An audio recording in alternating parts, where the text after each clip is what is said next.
Começamos então o estudo na aula de hoje do contrato de casamento, dando sequência aos estudos que estamos a fazer sobre o direito de família. Seguimos na mesma dinâmica, vamos examinar aspectos então legais, aspectos doutrinários e ao final vamos realizar atividades de estudo dirigido. Vejo então que esta matéria, este tema, contrato de casamento, dá sequência ao que começamos a examinar na aula passada sobre família. Vamos então aqui na introdução com alguns comentários iniciais. A questão da formação da família.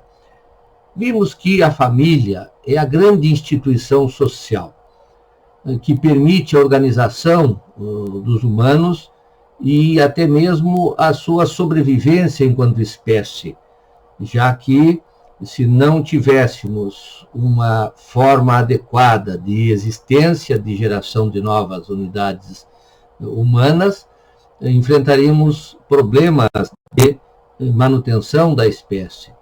Por isso que a família, desde sempre, está presente na nossa cultura e a formação desse grupo, desta unidade que vai assegurar a procriação e também vai permitir a proteção da prole e a sobrevivência em larga escala, vai então este agrupamento atender a essas necessidades, como vimos na aula passada, e como agora também vamos observar o contrato de casamento, se tornando um instituto básico, um instituto típico de proteção desta família mais tradicional, mas que também agora o mesmo contrato também atende outros arranjos, outros modelos de organização familiar, como veremos ao longo de nossas aulas.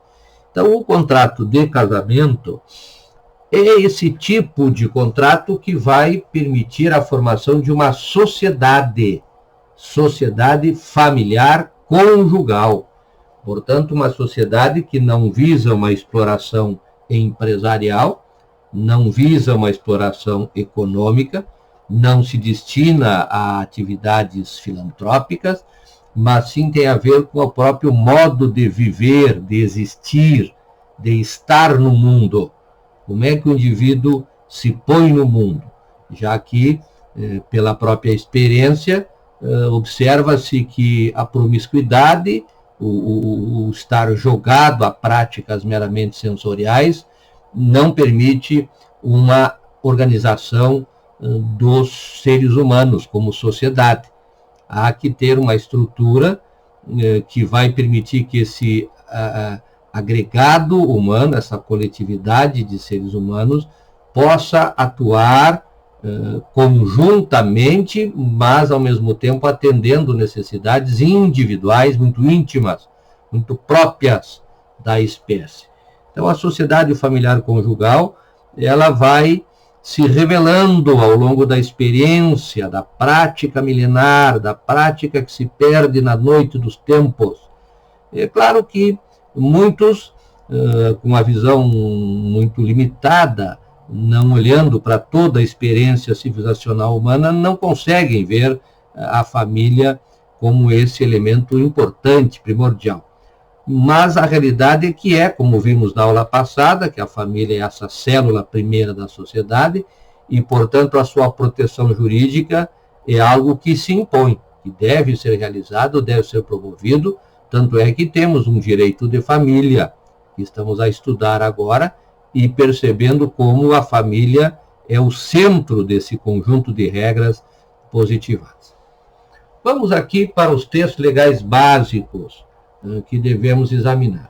A Constituição da República Federativa do Brasil, o artigo 226, nós já verificamos esse artigo na aula passada, e agora retomamos, então, apontando como ele determina que a família, uma das formas de se organizar é a família heterossexual, pelo contrato de casamento. E notem que as outras formas de arranjos familiares também reivindicam o contrato de casamento. A família homossexual, mesmo a família poligâmica, que também está a reivindicar proteção jurídica, o que pedem? Queremos o contrato de casamento. Todos estão a rufar tambores, pedindo que o contrato de casamento também se estenda a eles, com toda esta proteção que esse contrato estabelece para aqueles que o celebram, fundando a sociedade conjugal. Então, a Lei 10.406, o Código Civil Brasileiro, no seu livro 4, artigos 1511 a 1524, regula esta matéria, como veremos ao longo da aula de hoje. Também o Código de Processo Civil, a Lei 13.105, tem artigos nos quais revela a sua preocupação com um tratamento próprio, específico para o casamento. Aqui destaquei alguns artigos para que nós possamos examinar na nossa aula e compreender esses aspectos que estou querendo chamar a atenção.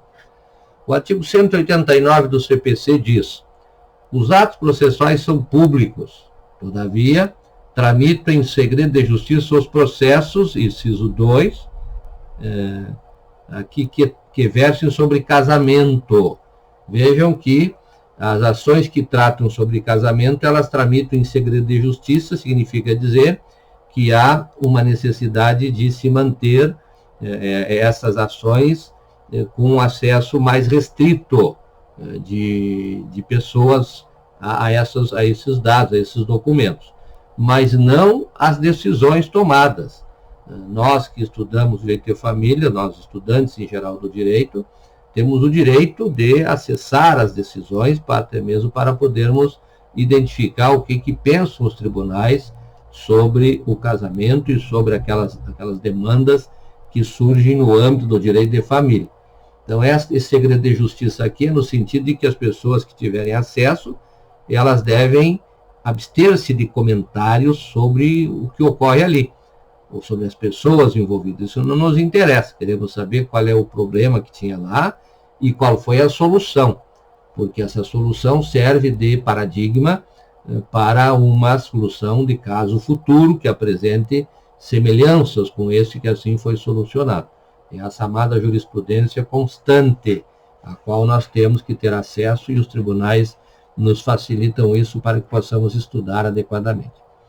Também o artigo 391 do mesmo CPC também traz aqui, a confissão judicial faz prova contra os confitentes, não prejudicando todavia os litisconsorte. Parágrafo único. Nas ações que versaram sobre bens imóveis ou direitos reais sobre imóveis alheios, a confissão de um cônjuge não valerá sem a do outro. Então vejam que aqui uma preocupação do Código de Processo Civil com relação à confissão e à sua força probante. Então, se a pessoa que confessa, ela é casada, e essa confissão tem a ver com questões que implicam uma disputa sobre bens imóveis ou direitos reais, sobre imóveis alheios, a confissão de um cônjuge não vincula o outro, a não ser que o regime seja o do casamento, o regime de bens do casamento, seja o da separação absoluta, o que, por certo, então, não afetaria esse direito sobre esses imóveis. Também o artigo 734 do CPC trata da alteração do regime de bens do casamento. Aqui, o CPC está estabelecendo, a partir de comandos que vêm do próprio Código Civil também, que é possível que se faça a modificação do regime de bens do contrato de casamento mediante petição própria. Nós vamos examinar isso depois com mais vagar. E também os artigos 693 e seguintes, que tratam das ações de família. Aqui eu destaquei alguns textos legais referentes à regulação do contrato de casamento, não são os únicos, mas esses aqui são os básicos que devem ser examinados. Além desses 3 textos, podemos citar também a Lei 6015, número 6015, que trata dos registros públicos, que também tem a ver com o contrato de casamento. Nós vamos ver na aula que vem mais sobre essa questão. Vamos para a teoria fundante. Contrato de casamento, um conceito. O que é contrato de casamento? Casamento é um negócio jurídico do tipo contrato, típico do direito de família, bilateral e solene, pelo qual o casal se consorcia e legitima, assim, as suas relações íntimas, estabelecendo uma estreita comunhão de vida e de interesses. Vejam que o contrato de casamento, portanto, se revela um negócio jurídico específico, típico, próprio do direito de família. Está, portanto, à disposição daqueles que pretendem, que desejam fundar a família ou a sociedade familiar conjugal. Quer dizer, aqueles que querem se tornar cônjuges, vão se valer do contrato de casamento civil para tanto. Aqui no item 212, vamos rapidamente fazer alguns apontamentos históricos, aquilo que chamamos de um breve bosquejo histórico, a gênese e evolução histórica desse instituto contrato de casamento. Primeiro, é importante dizer que se encontra esse tipo contratual em todas as culturas humanas, no Oriente e no Ocidente. Se vamos à Mesopotâmia, vamos a Israel, os antigos hebreus, vamos à Grécia, vamos aos romanos, vamos aos indianos, aos chineses, aos japoneses, vamos encontrar lá o recurso contrato de casamento. Quer dizer, organizações sociais mais distantes, antigas no ponto de vista do tempo, mas também do ponto de vista do território, distantes, separadas, perceberam a necessidade desta vinculação, desse compromisso entre dois seres humanos para fundar a família.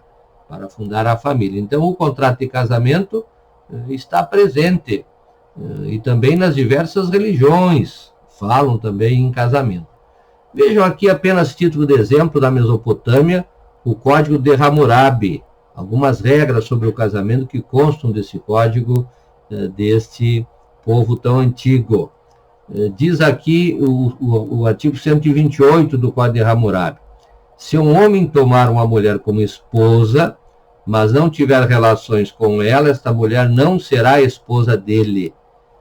133. Se o homem for tomado como prisioneiro de guerra e houver sustento em sua casa, mas mesmo assim sua esposa deixar a casa por outra casa, esta mulher deverá ser judicialmente condenada e atirada na água. É o chamado ordalho de Deus, essa determinação aqui do 133. O que nós vamos observando aqui nesses artigos? Destaquei alguns para a gente fazer essa discussão. Vejam o 137. Se um homem quiser se separar de uma mulher ou esposa que lhe deu filhos, então lhe deve dar de volta o dote de sua esposa e parte do usufruto de campo, jardim e casa para que ela possa criar os filhos. Quando ela tiver criado os filhos, uma parte do que foi dado aos filhos deve ser dado a ela, e esta parte deve ser igual à de um filho. A esposa poderá então se casar com quem quiser. Vejam que há aqui uma regra protegendo a família conjugal, assegurando, inclusive, a dissolução, mas impondo deveres, obrigações para o homem, que, no caso, detinha esse controle patrimonial daqueles bens que pertenciam a ele. Vejam aqui também o artigo 148. Se um homem tomar uma esposa e ela adoecer, se ele então desejar tomar uma segunda esposa, ele não deverá abandonar a sua primeira esposa, que foi atacada por uma doença, devendo mantê-la em casa e sustentá-la em casa, que construiu para ela enquanto ela viver. Vejam a preocupação já naqueles tempos, muitos anos antes de Cristo, antes da era cristã, antes da era comum, a hora que nós estamos agora, havia já essa preocupação de que se a pessoa contratou casamento via um contrato, não pode simplesmente se livrar da outra pessoa, especialmente se ela estiver aqui no caso doente, como diz esse comando normativo. Então, o que se observa aqui é que o contrato de casamento tem uma gênese muito antiga, muito recuada na linha histórica, porque se revelou um tipo contratual necessário. Claro que ele vai sofrendo adaptações ao longo desse avançar cultural, dessas especificidades culturais, como eu falei antes. Mas o que nós estamos querendo saber aqui é o tipo contratual. O contrato de casamento para a fundação de um grupo familiar, para estabelecer compromissos, obrigações, direitos e deveres entre aqueles que se casam é antigo. Não é uma invenção de ontem nem de anteontem, é muito mais antigo. Então é isso que eu quero deixar claro, porque é isso que a gente encontra quando vai buscar informações antropológicas, históricas e sociológicas e também jurídicas. Vamos aqui para o item 213. Características e classificação do contrato de casamento. Primeiro, trata-se de um contrato submetido a regime jurídico estatutário. O que quer dizer isso? Que as regras previstas na legislação, elas não são regras que as partes possam afastar. Elas devem aderir. Se alguém quer se tornar cônjuge, se quer passar para um estado civil de casado, ele, ao celebrar o contrato de casamento, ele vai aderir a essa situação estatutária de ser casado. Portanto, é um contrato que está formatado por um regime jurídico estatutário. É de direito privado porque regula interesses entre privados. Os particulares podem casar ou não, a pessoa não é obrigada a casar se não desejar. Agora vamos ver que se ela se comportar como se casada fosse, se as pessoas se portam como se casadas fossem se casar, o que ocorre na vida real? Terão ali uma união estável, como vamos ver nas próximas aulas quando estudarmos essa matéria. Segunda característica, celebrado como um ato solene. Então, o contrato de casamento exige um ato solene para que se possa entrar nessa situação de cônjuge. Portanto, existem fases. Há uma fase em que as pessoas vão a um cartório, vão apresentar documentos, vão requerer, então, uma data para celebrar o contrato de casamento. E depois vão lá celebrar o contrato. E tudo isso tem prazos, tem exigência de participação de testemunhas, de autoridades do Estado, e também haverá registro de tudo que ocorre, que já então a terceira característica, um controle registral desses contratos. Então, todas as pessoas que são casadas no Brasil, elas têm que ter um documento que ateste que esse casamento ocorreu e que traga informações sobre aonde se deu, e em que circunstâncias e com regramentos específicos ali postos. Então, esse controle registral é importante. Também a característica da união exclusiva. O que significa isso? Que a pessoa não pode estar casada concomitantemente com mais de uma pessoa. Aqui é o prestígio da monogamia. A pessoa só pode casar uma vez, e se quiser casar uma segunda vez, tem que dissolver a primeira e casar de novo. Se quiser casar uma terceira vez, tem que dissolver a anterior para casar de novo. Não pode haver 2 casamentos ou mais concomitantes. Isso não é admitido, não é possível. O nosso direito não protege, não prevê essa situação. Também a questão do sexo dos nubentes ou dos cônjuges. Não importa. Podem ser do mesmo sexo, pode ser o homem casando com homem, mulher casando com mulher, homem casando com mulher. Isso não tem relevância. É um contrato, portanto, que não discrimina. Esse contrato serve tanto à família heterossexual quanto à família homossexual. Essa possibilidade do contrato servir para a fundação da família homossexual, que alguns preferem chamar de homoafetiva, é algo mais recente. Houve toda uma luta, toda uma discussão por muito tempo, até que finalmente chegamos à aceitação de que os homossexuais também podem usar o contrato de casamento para fundar a sua sociedade conjugal. Outra característica, não admite cláusula modificadora. O que quer dizer isso? O contrato de casamento não pode ter condição, termo, encargo. É um contrato que não serve, que não admite, não aceita esse tipo de cláusula modificadora. Não há como se apor esse tipo de cláusula neste contrato. Implica em comunidade plena de vida. O que quer dizer isso? Quer dizer que as pessoas terão uma comunidade total de suas vidas. Uma comunidade tanto íntima, afetiva, quanto também econômica. Aqui, no ponto de vista da questão econômica, o legislador permite que os cônjuges escolham um regime de bens, que poderá ser um regime de bens que vai promover uma comunhão universal do patrimônio de ambos, ou pode haver também uma separação ou uma comunhão parcial, como veremos quando estudarmos a matéria propriamente dita. Aqui estamos vendo as características do contrato. Portanto, essa comunidade plena de vida, né, esta situação em que as pessoas vão ter uma vida dedicada um ao outro, cuidando um do outro, também cuidando da prole que eventualmente tiverem, seja pela via natural, seja pela inseminação auxiliada com tecnologias médicas.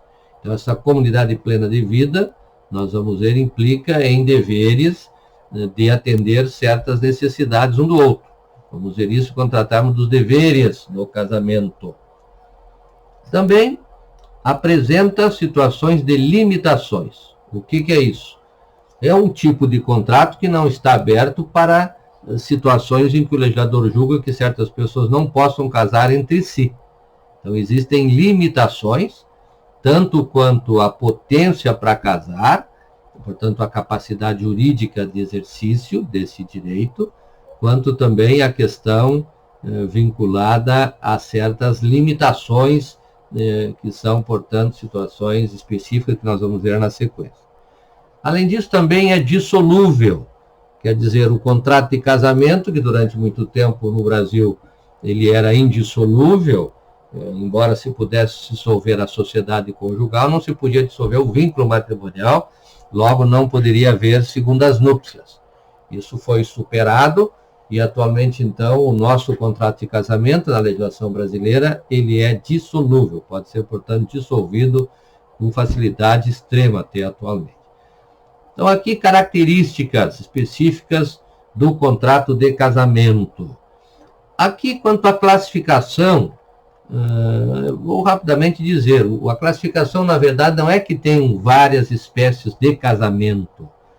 O que temos é o casamento com peculiaridades quanto à sua celebração, quanto à sua potência de formação da sociedade conjugal e de produção de efeitos.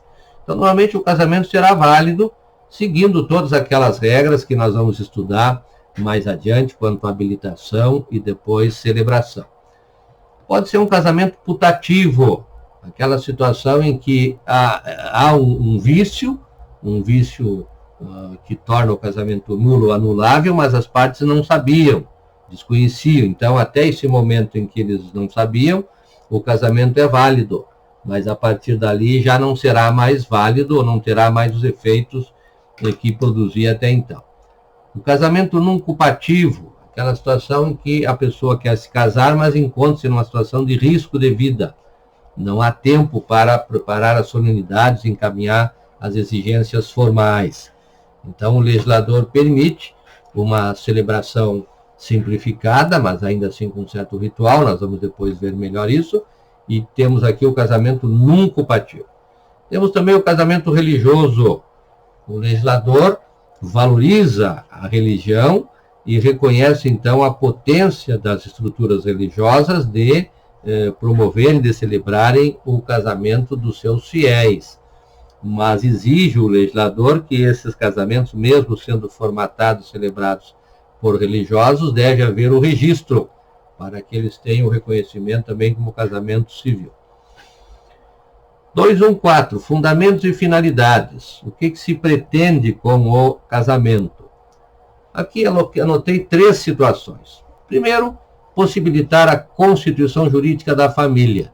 Então, quando a pessoa utiliza o contrato de casamento, o que ela está querendo? Ela quer constituir família, quer fundar uma família nuclear, biparental, conjugal. É isso que nós encontramos aí no dia a dia, e são mais de 1 milhão de casamentos todos os anos no Brasil. Aproximadamente isso, nós encontramos esses dados consultando aí os relatórios dos cartórios de registro civil, que são sistematizados pelo IBGE. Então é fácil obter essas informações e nós percebemos então que é um tipo contratual muito utilizado. Não obstante, se encontra às vezes certas discussões que acham que o casamento estaria fora de moda, ao observar os registros e o uso desse contrato, se vê que isso não corresponde à realidade da sociedade brasileira. O casamento é, sim, um tipo contratual muito presente, muito usado, e que serve a muitos como um projeto de vida. Também um outro fundamento é a proteção da prole e da procriação. Quer dizer que, ao se regular esses contatos que levam à procriação, se examina, então, situações que possam trazer taras genéticas. Se procura, por via dos impedimentos, impedir que pessoas que tenham problemas que possam gerar uma prole ou não gerar, ou ter dificuldades, ou ter problemas para a gravidez ou para o nascimento.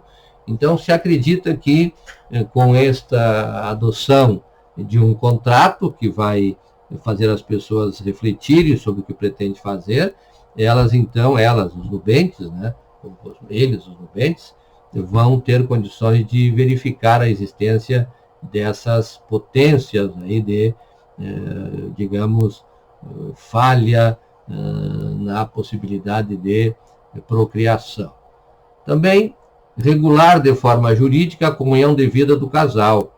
Então, o casamento vai regular a comunhão de vida dizendo quais os limites, qual é o status de cada um, a questão patrimonial, o que pode, o que não pode ser feito, dívidas, quem pode ou não pode assumir, quais são os efeitos jurídicos, se um assume uma dívida ou outro não, a família então fica vinculada ou não.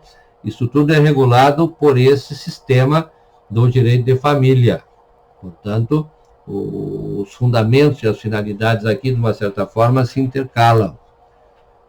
A natureza jurídica do casamento. O debate aqui é saber se é uma instituição ou é um contrato. Essa discussão, aparentemente, já está superada, mas a doutrina, por vezes, mostra-se aferrada a uma ideia que já não mais explica a realidade. O que é instituição no direito de família é a família, não é o contrato de casamento. O contrato de casamento é um instituto jurídico, é uma figura jurídica formatada pela cultura para proteger a família, para reconhecer que a família tem um certo estatuto protetivo. Então, o contrato de casamento não é instituição, é instituto. E o seu regime jurídico é de direito privado. Quer dizer, regula a relação entre particulares. Os particulares é que vão utilizar esta figura na medida que julgarem adequado. Na medida que acharem que devem, vão então valer-se desse instituto. Esse regime jurídico de direito privado está conformado por regras que têm uma índole pública, são regras cogentes, regras impositivas, que não podem ser afastadas por celebração dos particulares. Também é importante observar que desse contrato de casamento derivam direitos subjetivos, poderes, deveres e faculdades. Vejam que são situações diversas aqui. O direito subjetivo é quando a pessoa tem uma prerrogativa de exigir do outro um comportamento, uma ação, pode impor a ele, inclusive, esta situação. Já nos poderes e deveres é quando a pessoa tem obrigações frente ao outro, como é o caso dos alimentos, por exemplo, no casamento. Os cônjuges são devedores de alimentos um frente ao outro, desde que haja necessidade. E também faculdades. As pessoas podem se valer ou não daquilo que a lei constrói. Por exemplo, dissolver o casamento. A pessoa não quer mais estar casada com a outra, o que ela faz? Vai lá e faz o divórcio. Não precisa pedir o divórcio, ela vai fazer o divórcio, vai levar a petição para que se promova então esse desenlace com o seu antigo cônjuge. Então é uma faculdade, não é um poder, dever do outro, dizer não te dou o divórcio, não concordo, portanto vamos ficar casados mesmo contra a tua vontade. Isso não é mais assim, uma época tinha esse entendimento na ordem jurídica brasileira. Vamos para o item 2.6, limitações ao direito de contratar casamento. O que é isto? Aqui nos deparamos com aquelas situações em que há a falta de requisito ou a existência de obstáculo legal que a ordem jurídica elenca como necessários para que validamente se contrate casamento. Então, as pessoas vão se deparar com situações que vão impedir que elas possam casar entre si. Isso são as limitações. As limitações são, então, classificadas em 3 tipos. Temos a classificação que nos traz a incapacidade jurídica. O que é isso? A incapacidade jurídica é a consideração de que o indivíduo ainda não atingiu uma idade núbil, não tem, portanto, idade para casar. É uma situação, portanto, circunstancial, porque todos vão, a cada ano, vão considerados como mais velhos, vão agregando a sua contagem de tempo, somando 1 mais 1, e assim vão acrescentando tempo às suas idades. O que diz o artigo 1517 do Código Civil? O homem e a mulher, então ambos, né, com 16 anos, podem casar, exigindo-se autorização de ambos os pais ou de seus representantes legais, enquanto não atingida a maioridade civil, que é 18 anos. Então, aquele que tem 16 anos já tem idade núbil, mas ainda precisa da autorização do responsável legal para que possa encaminhar os papéis para se habilitar ao casamento. Havendo divergência entre os pais, diz o parágrafo único, tem que levar isso para conhecimento do juiz, e o juiz vai decidir. Vejam ainda que há uma previsão de que até o momento que se celebra o casamento, esta autorização pode ser retirada, tanto pelos pais ou pelo tutor ou tutores. Esta denegação pode ser suprida quando o juiz, ao ser acionado pela parte interessada em casar, se convence que ali não há razão que impeça que a pessoa possa casar já tendo 16 anos. Notem que o nosso Código Civil, a partir de 2019, tem uma regra nova aqui no 1520 que não permite o casamento de quem não tem a idade núbil, quem não tem 16 anos. Uma época se admitia o casamento para evitar imposição de condenação de pena criminal a alguém. Então, se podia haver o casamento. Hoje não mais. Isso aí foi modificado, então só pode casar a partir dos 16 anos.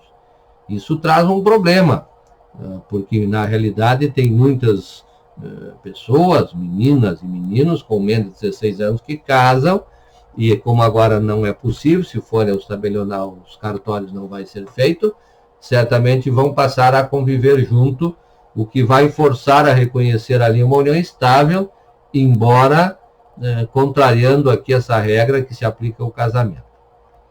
Depois nós temos as causas suspensivas.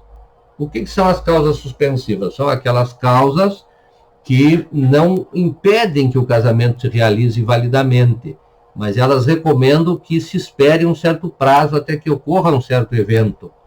Vejam o inciso 1. Viúvo ou viúva que tiver filho de cônjuge que faleceu, enquanto não fizer o inventário dos bens do casal e der partilha a esses herdeiros que são os filhos. Isso aqui para evitar a confusão patrimonial.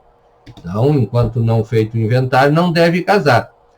Mas é possível que venha a casar. Se vier a casar, vai ter uma sanção, que não é a invalidade, mas é a obrigatoriedade de um regime específico de bens, que é o da separação de bens. Também a viúva ou a mulher cujo casamento se desfez por ser nulo ou ter sido anulado até 10 meses depois do começo da viuvez, ou em que se deu a dissolução da sociedade conjugal. Aqui também para evitar que possa haver uma dúvida quanto a quem é o pai de eventual criança que venha a nascer neste período aí de 9 meses. Então, até 10 meses depois do começo da viuvez. É algo importante aqui considerar de que se a pessoa não respeitar esta situação, vai se deparar com situação de invalidade do casamento. O 3 diz respeito ao divorciado, enquanto não homologada a partilha dos bens do casal. O 4 fala do tutor, curador, descendentes, ascendentes, cunhados, portanto, colaterais, em segundo, terceiro grau, mesmo por afinidade, com a pessoa tutelada ou curatelada, enquanto não cessar a tutela ou a curatela, não estiver saldadas as respectivas contas. Vejam, então, que o legislador cria essas situações, evitar a confusão patrimonial, a confusão sanguínea, também no caso de divórcio e de tutoria ou curadoria, a ideia é a mesma, evitar que se dê uma confusão patrimonial, criando dificuldade depois de saber quais bens são de quem. Essas causas podem ser levantadas pelo juiz. As pessoas que querem casar os nubentes podem solicitar ao juiz que afaste essas causas e que não imponha um regime de bens específico, desde que provado que não há prejuízo. Muito bem, causas impeditivas. Aqui já são aquelas causas que não permitem o casamento. Se celebrado com infringência essas causas, o casamento será considerado nulo. Não podem casar os ascendentes com os descendentes, seja o parentesco natural ou civil. O que quer dizer isso? Aquele que é filho não pode casar com o pai, com o avô, com a avó, não é possível. Da mesma forma, na linha reta descendente. Seja-se parentesco consanguíneo ou um parentesco que brotou de uma situação de adoção. Também não podem casar os afins em linha reta. Afins em linha reta são aqueles que se tornam parentes em razão do casamento. Então, quando alguém casa, se torna parente dos parentes em linha reta do seu cônjuge. Sogro, sogra, também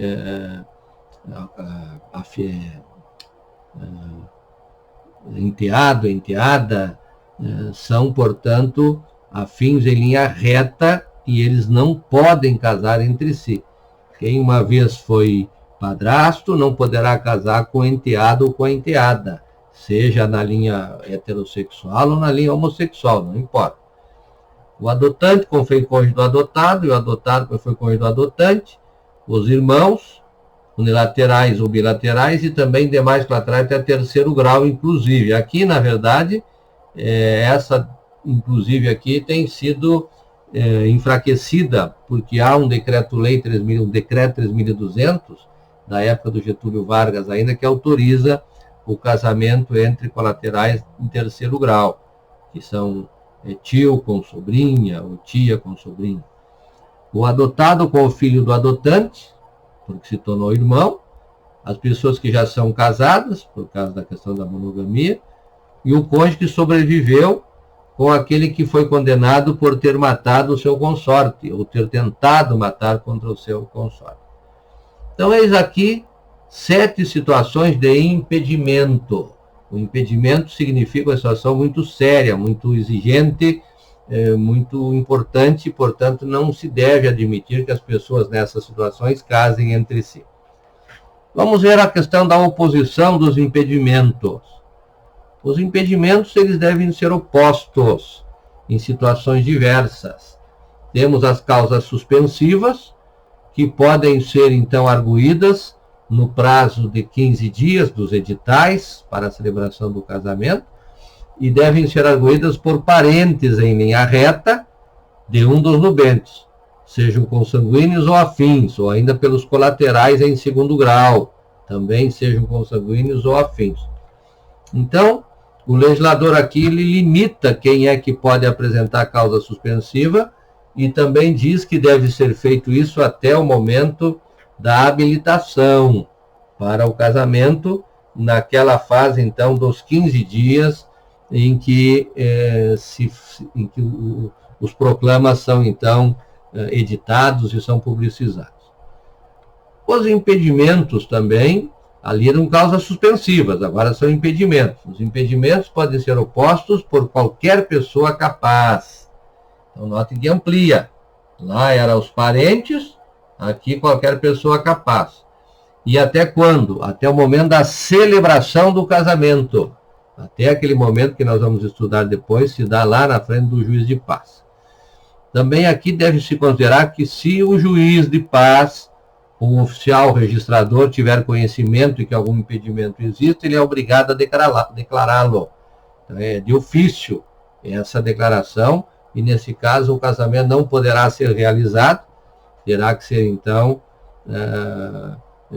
terá que se verificar a existência dessa situação que foi apresentada. Se for verdadeira, o casamento não poderá ser realizado. Conclusão. O que concluímos aqui no exame desta matéria? Primeiro, trata-se de um contrato típico do direito de família, o contrato de casamento. Então, o contrato de casamento é um negócio jurídico regulado no livro de direito de família e que vai possibilitar o quê? A formação da família conjugal, da sociedade familiar conjugal.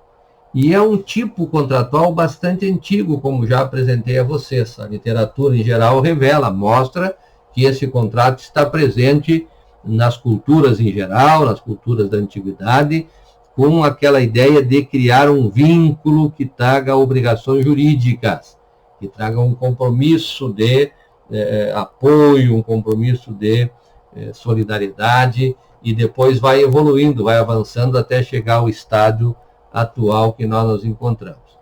Aqui os autores, como aqui o Ronaldo Vainfas, Casamento, Amor, Desejo no Ocidente Cristão, e este outro, Nikos, Amor, Sexo e Casamento na Grécia Antiga, vão trazer informações importantes para que possamos compreender melhor, então, essa questão do contrato de casamento.